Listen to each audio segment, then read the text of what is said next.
We all have camera gear, right? Well, I hope you do, because in this video today, I'm going to share what camera gear I use for all my wildlife and landscape photography. As a photographer that shoots video as well, there is quite a bit of gear needed, but my philosophy is to always keep things minimal. I don't like carrying around a lot of stuff.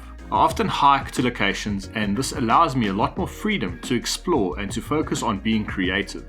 This video is made possible by the generous support of Outdoor Photo. In terms of keeping things simple, I like to stick to just one camera bag. The bag I'm using here is a F-Stop Gear Telephoto BC bag. I've had it since 2015.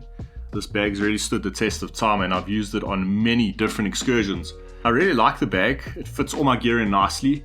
It's a really nice bag to hike long distances with. I don't do overnight hikes with this bag, but I do, for example, in Namibia, you go for a walk of about 2 or 3 kilometers and this bag is perfect for that. I can take out some of the items inside, some of the stuff that I don't necessarily need on a shoot, and it's got space for water bottles or spare clothing or some food.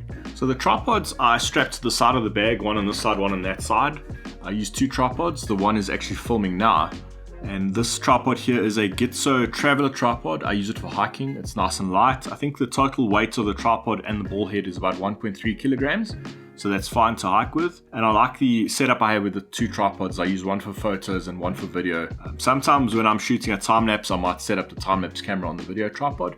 And then I can go and shoot some stills with this tripod here. So before we get into the main section of the bag, I just want to chat quickly about what's in this front section and this top pouch and the pouch below that. In the middle to top pouch, I store a GoPro suction mount, a Peak Design capture clip, small flexible Ulanzi tripod with ball head, a Leatherman tool, Peak Design strap, a Rode microphone pop shield, and spare camera and lens caps.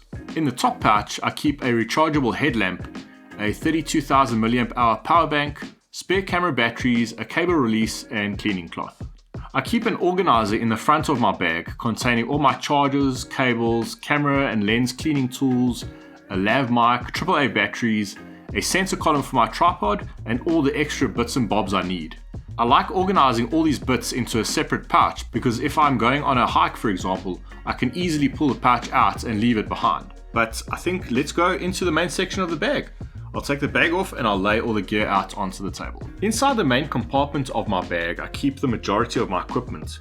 I am using some of the equipment to film with. My main camera is a Nikon Z6. I switched to the mirrorless system about 2 years ago and I'm really enjoying it. I went from a D850 back then to the Z6. I'm using a Z6 with a 14-30 f4. I really enjoy that wide angle lens. The 14-30 is great for landscapes. It can take filters and it's super small and lightweight, so I can take it hiking with me as well. And then across in front of me is a Rode Video Mic NTG.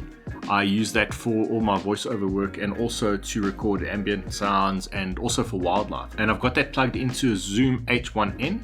It's a stereo recorder. I also use it to record ambient sounds when out in the field. I've got the dead cats just for wind noise, which is very necessary when recording outdoors. This lens is my 200-500. I really like this lens. I've had it for a long time, probably 6 or 7 years. It's not as good as a prime, obviously, but I like the versatility. I will take versatility over absolute pinpoint quality any day. So I really like this lens.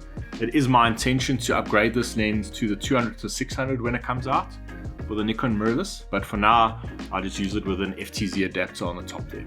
Then going down in the zoom range, I use a Nikon 24-200. This lens is probably one of my favorite lenses. Again, these zoom lenses aren't as good as primes, but the versatility that this one lens gives, especially for landscapes, is incredible. On some hikes, I only take this one lens. I like to keep things simple and as lightweight as possible. Obviously, it takes filters, and I absolutely love this lens for landscapes. It's a nice secondary lens for wildlife too. So the next lens I use is a 40mm f2. It's a nice portrait lens, and being a prime, it's very sharp and very small and lightweight, which I like. It's a nice lens for video, for low light video. I use it quite often for that.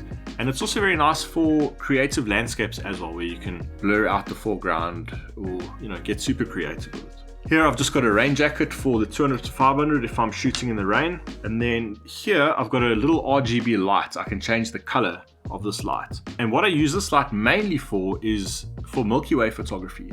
I can set this up on a small little tripod.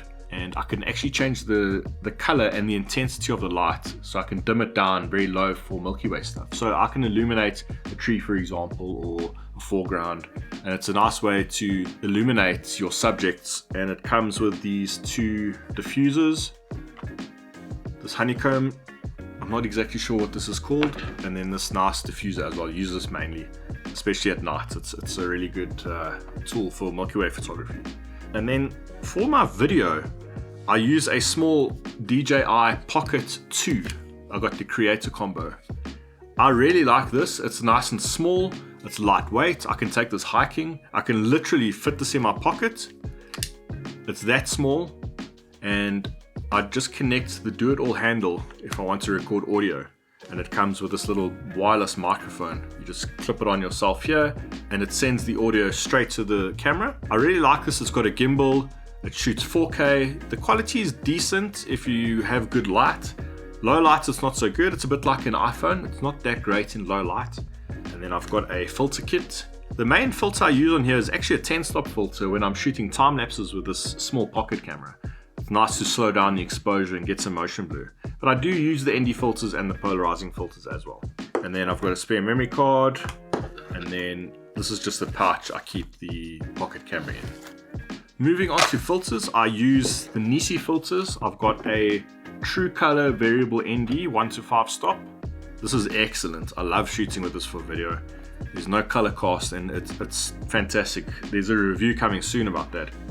And then I have a True Color Polarizer, one of the new ones. This is also good, also a review coming soon. And then I have one other filter in my kit, and that is a 10-stop filter. I use this mainly for time-lapse. I like to shoot very long exposures for time-lapse, but I also use this on certain landscape scenes where you want to slow down the exposure, especially like for seascapes. You want to create a nice blurred out ocean or what have you. And then inside here, I've got a spare memory card for my Nikon Z6. And that about covers it. Thank you very much for watching. If you enjoy this content, please subscribe to the channel.